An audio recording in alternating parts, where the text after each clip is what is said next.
Hello, class. Welcome to Engineering Economics, or as I would prefer to call this module, Economics for Engineers.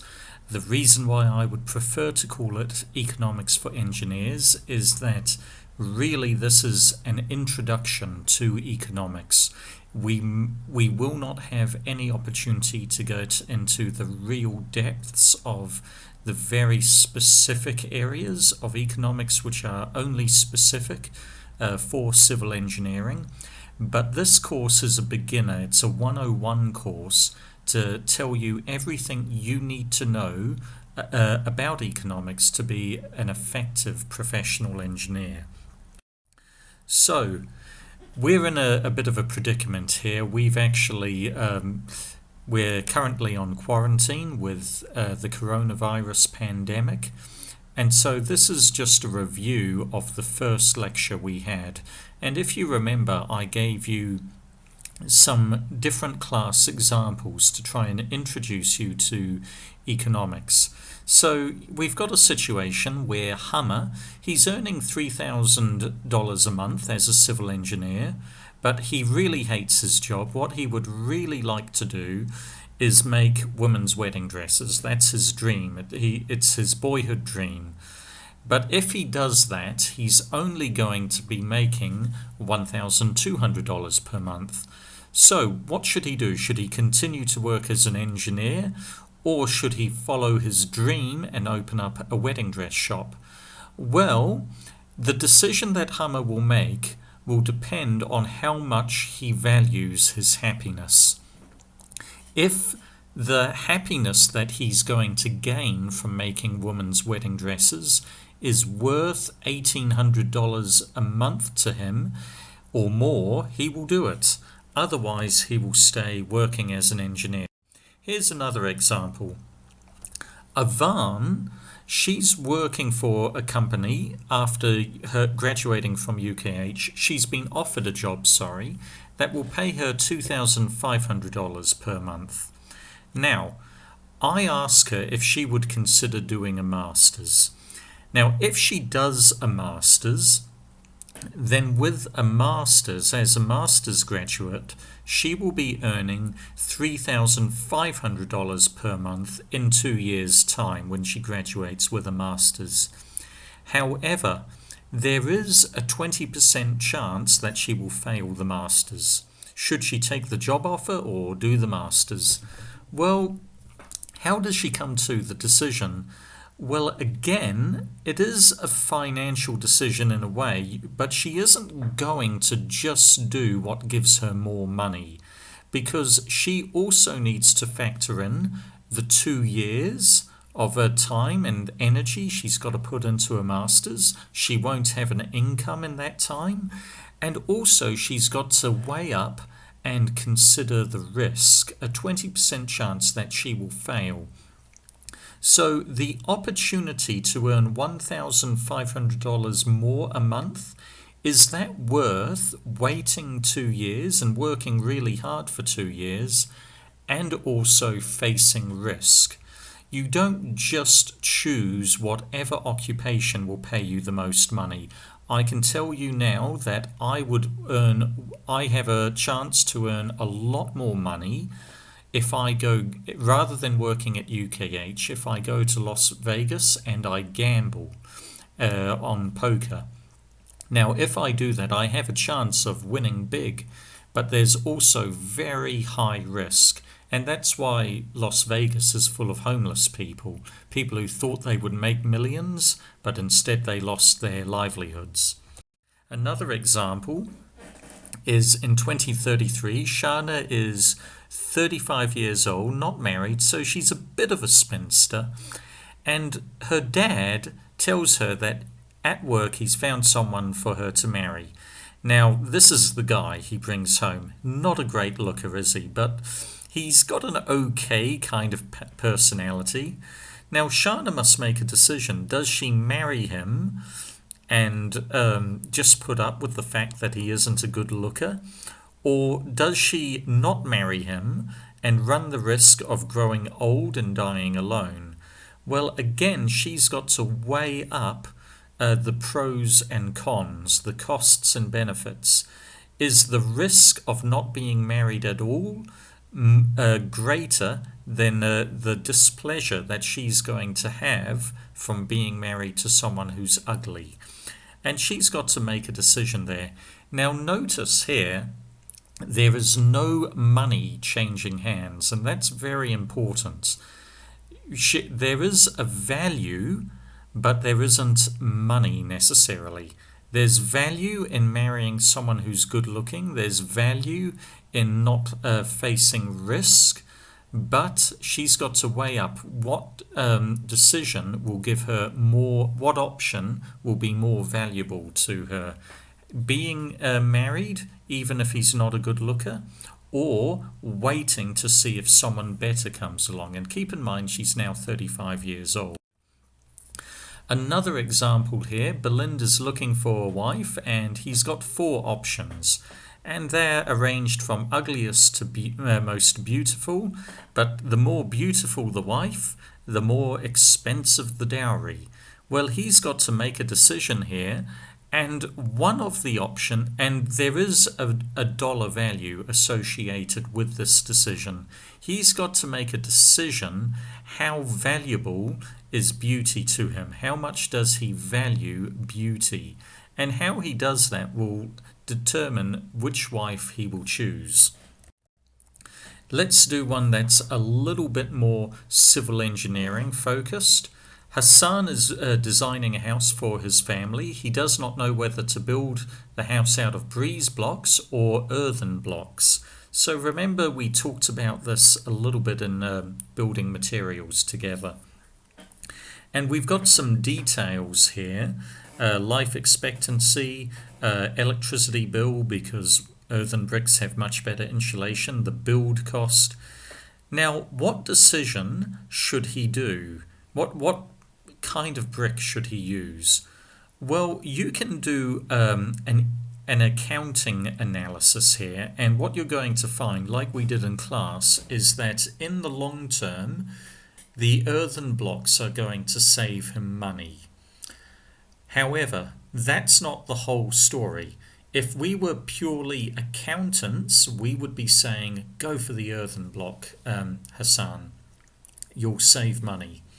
However, there are other factors at play. Keep in mind that he needs to give a lot of money up front. And we'll talk about this in due course, but $1 today is worth more than $1 tomorrow. If you were going to tell me I had to pay a fine because I was caught speeding, and I had the choice of paying $100 today or paying $10 every year for the next 10 years, I'm going to go with option 2, aren't I? Because I can use that money in the meantime to earn interest. I might actually hope that they'll forget about the fine. I can run away from Iraq and avoid the fine. So paying money up front is there's a cost associated with that. He will potentially rather spend more in the long term if it means he doesn't have to spend so much in the short term. And the factors that will determine how he values that will depend on his liquidity, meaning how much money he currently has in the bank. If he only has $150,000 in the bank, he's going to go with the breeze block, regardless of the benefits of earthen blocks. The other factor is the life expectancy of an earthen block is 40 years. But let's be honest, is he still going to want the house in 40 years' time? There's a situation at the moment where Mosul is being completely rebuilt after the war with ISIS. And a lot of NGOs are telling people, why don't we rebuild your house using the slightly more expensive material, using earthen blocks or clay bricks, and using steel reinforcement rather than breeze blocks and so on. And people are saying, why would I spend more money on this house when I know that this city is going to be destroyed again? We only need to wait another 10 years and Mosul's going to be destroyed again. And besides that, I want to run away from Mosul. I want to get to America. That's my dream. And so there's this very short-term mindset in the people here. And this is found throughout Iraq. So there's two factors which lead people in Iraq and Kurdistan to build out of breeze blocks rather than earthen blocks or clay oven bricks, even though in the long term they will save money with earthen blocks. One is they don't have enough money in the bank today, and the second option is they've got a very short-term mindset. They think, I want this house to last for 25 years maybe. After that, I don't know. I'm not going to hand my house over to my kids because they're going to build their own houses because they're given land by the government and so on. And so the houses we're building now are very short-term temporary houses, a bit like building a tent. If you're going camping for a night, you're not going to build a house, are you? You're going to just pitch a tent. So those are examples I want you to know is the study of decisions. How do we make decisions? All factors must be considered when making a decision. Now, some of those factors, will have a dollar value already associated, the price of the bricks, for example. But you need to weigh up the costs and the benefits. And some of those costs and some of those benefits may not have a dollar value automatically assigned to them. So with the example of the breeze block or the earthen brick, we may not go for the earthen brick, even when we consider all of the prices and the accounting, because there is a cost, meaning a risk that it will not last 40 years, meaning that someone will destroy the house, it will get bombed within 40 years. There's also a cost associated with upfront cost, capital. Does Hassan really have $300,000 he can spend on the house right now? Well, probably not, so he'll go with the cheaper option and just pay more every month with a more expensive electricity bill, and so on and so on. But those costs and benefits, even if there is not a price or a financial cost or benefit associated with them, there is a value. There is value in having an attractive wife over an ugly wife. There is value in being married today rather than risk being married and not getting married at all. There is value in the happiness that Hummer gets from making women's dresses, even though he will lose money. And so, even though there isn't a financial value in reality associated with those factors, there is intrinsically. Hummer may very much value the happiness of life he gets from making wedding dresses more than the $1,800 a month that he's losing. So all of these factors help us make wise decisions. So we're going to be studying economics for the purpose of trying to learn how to make wise decisions in civil engineering projects. What you need to know, though, is economics is not the study of money. It's not the study of finances. That's accountancy. Go to the accounting school in the accounting department in the business school if you're interested in that. Economics is the study of decisions. So other definitions of economics is It's a social science concerned with analysing and describing the production, distribution, and consumption of wealth, the art of maximising benefit when the given resources are scarce. We're going to talk about scarcity later in this lecture. It's also the study of making choices, decisions, when restrictions are in place. We saw with all of those decisions in those examples I gave you, there were restrictions. There were only 4 options of wife that Belind could choose from. There was only 2 bricks that Hassan could choose for his house. He only had so much money in the bank to begin with. There were restrictions.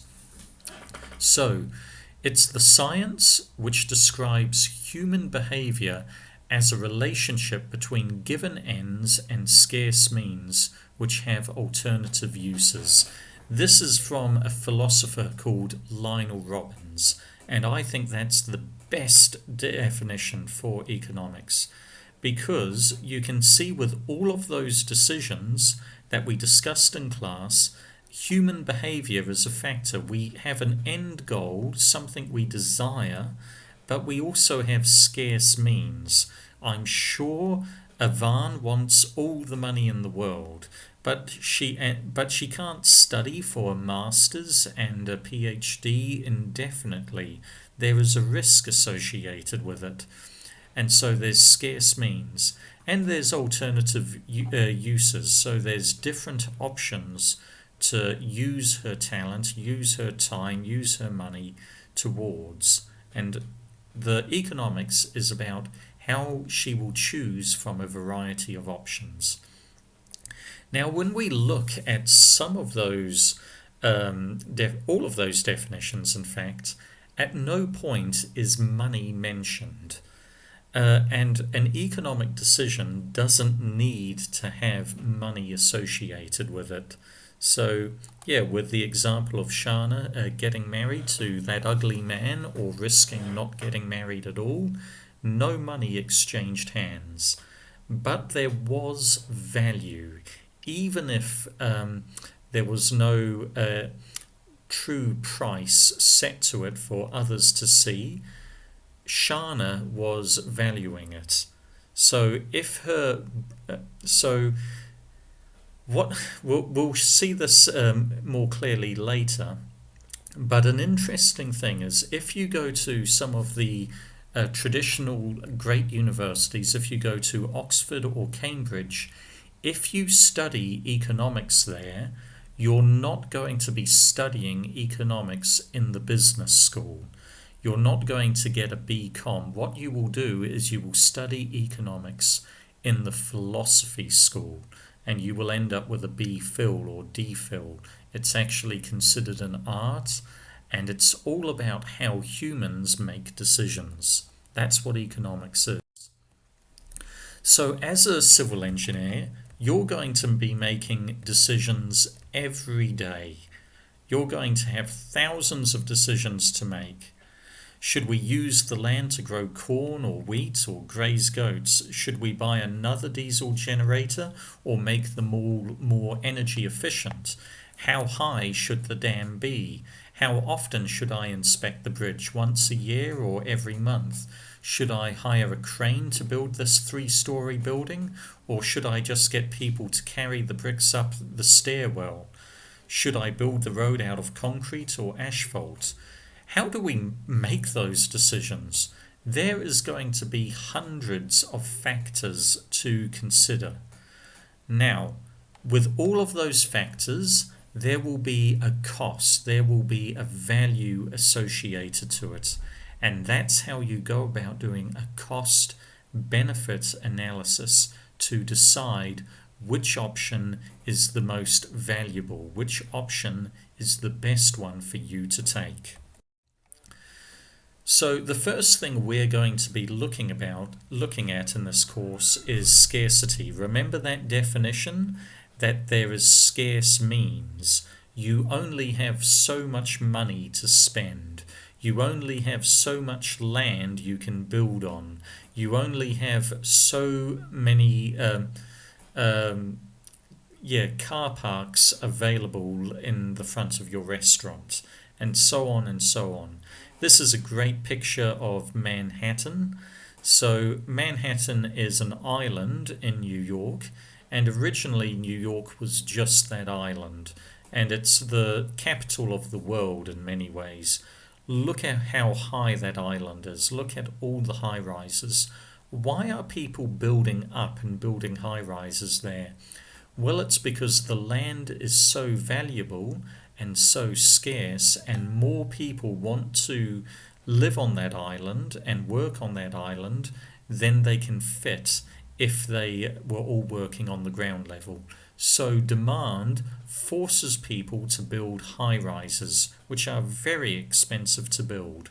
You're not going to build a high rise in the middle of Halabja, because it's much easier to build a large building flat than it is to build it high. It's a lot cheaper, but the land there is so valuable because it is scarce. They're building up. We're going to look at scarcity. And then with scarcity, we're going to look at markets. What is a market? How do people organize around buying and selling goods? And we're going to talk about the subject of specialization as well. We're then going to go into supply and demand, which is very important for understanding economics. You can see that picture on the right there. That is called a supply and demand curve. This basically determines the price of every good or service you will ever buy. It's a very foundational topic to understand, not just for engineering, but for all things. It's so you can understand the newspaper when you read it. The opportunity cost, that's associated with the cost of foregoing another option. When you make a decision, you have to forsake another option. If you choose one option out of three, the opportunity cost is the cost of forsaking the next best option. And we'll go into that. Shortfalls and excesses and elasticity. That's an odd word. You're thinking of elasticity in terms of building materials. It also exists in economics. So think of a rubber band, how things bounce back. When you stretch it and you let go, it bounces back to its original shape. Elasticity has a similar concept. It's all about how quickly things bounce. We'll get to that. We're also going to talk about discount, interest, and inflation rates. We're going to do that on a very, very generic, general basis. We're not going to go too much in depth. You don't need to worry. You're not going to need to use your calculator that much in this course. We're not trying to make you accountants. We're trying to give you a general understanding of engineering.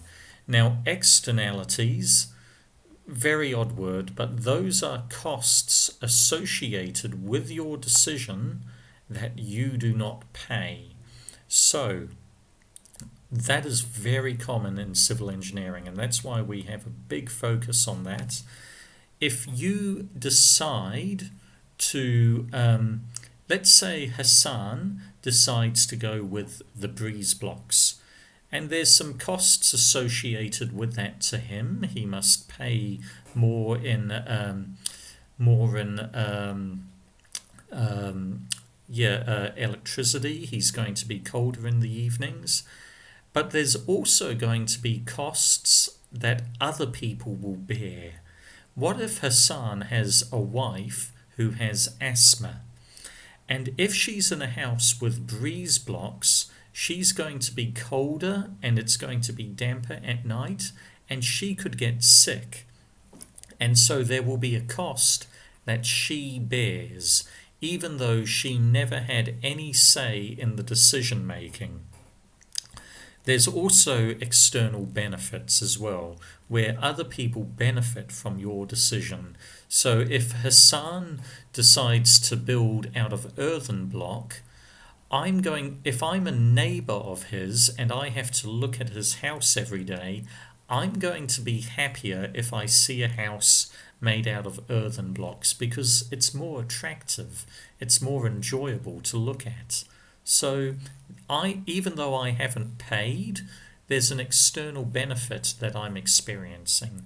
We're going to get into that because with civil engineering, there are huge social and environmental costs and benefits that are external. And that's where public goods and common resources comes in. Why is it that governments are paying for the roads? Why don't we all have individual roads that we can use, or companies have their roads?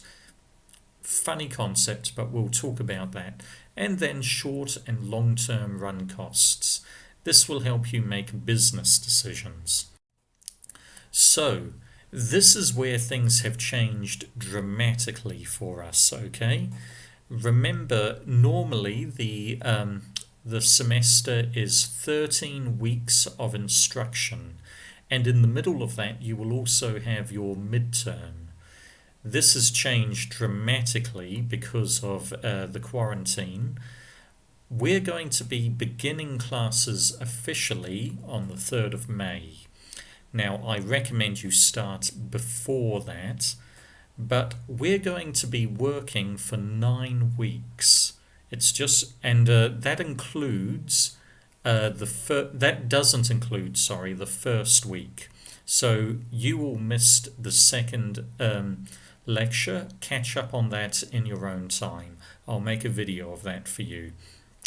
Now, there will be 2 lectures a week, which will be pre-recorded videos, and then we will have a Zoom tutorial where we can all chat together with one another on Zoom once a week too, and I'll give you instructions on how to do that in due course. Every week, though, you will have one assignment, which will be about 1 page, similar to your building materials assignments. And there will be 9. There will be 1 every week.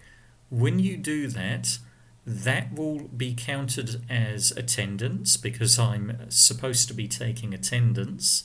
So your participation in the assignments counts as attendance. Also, all of your assignment marks will go to 50% of your final grade. And the final exam will be, it's actually going to be in week 11. Sorry, that was an error. It should say week 11 there. We're 3rd of May, we start week 2 because we already had 1 week. That will be worth 50%. And I'm assuming we're going to be back at the university by then, but if not, I will find a way to do the final exam online. So watch that space. But there's no midterm assessment, and there's also no project. So things are a lot more simple than they once were. Now, resources. I mentioned this before. These are 2 really good books. They are, however, recommended reading. We're not going to use the engineering economics one until maybe that's not going to be useful for you for probably until the last 2 weeks of the course. This Alan Anderton book, Economics 5th edition, that's a great book. It really is. It's a fantastic book, but it's available in the library, which of course you can't get to. I want to tell you this is a recommended resource. It's not a required resource, and it's if you would like to read from another perspective, if you don't like my lectures but you need to understand the content, then I will be recommending pages from this book that you can read. This book is available on Kindle. You can buy it online and you can get it immediately. You just need a credit card and pay online. And it's worth, I think you can buy it for about $15, I seem to remember. However, the resource that I will be using much more will be a YouTube channel called Crash Course on Economics. and I've got all of the URLs listed in the module descriptor, but we're going to be looking at a short video, and they're about 10 minutes long, more or less every week, and that will help you understand economics, not from an engineering perspective, unfortunately, but it will help you understand economics from someone other than me. You're probably going to get really sick of my voice in the coming semester, so this is someone else explaining how economics works. So, finally, this is a little bit pointless. I have an open office policy. My office is G3. I'm not there though, am I? What I want to tell you though is you can phone me or email me at any time. I'm working full time from home. My phone number is on Moodle. You have my email address. You need all of my communication with you will be via Moodle. If you haven't logged on to Moodle yet, make sure you're on it. Finally, lecture hours. That's the original timetable we have. We're not meeting currently at the university. The lectures will be 2 pre-recorded lectures that will be online on YouTube. I'll send you the links on Moodle, they'll be there. And then we will have a Zoom tutorial that will be at 12:30 on Thursday, and I'll send you the link, and we'll do a practice run of that before May. Now, that way we don't need to change our timetable. 12:30 Thursday, that's when we're going to have the Zoom tutorial. The pre-recorded lectures, you can watch them and make your notes at any time building up to Thursday. There's nothing obligating you to watch it at 12:30 on Monday, but it's pre-recorded, so you can do that in your own time, but I expect you to do it before each tutorial, because the tutorial is a time for you to ask me questions about the pre-recorded lecture and anything you didn't understand. So that's the end of our lecture. Please subscribe to this channel. Please keep watching the other videos. Make notes. You will have an assignment very soon based off the material of the next lecture. If you've got any questions, call me or email me. Thank you so much, guys.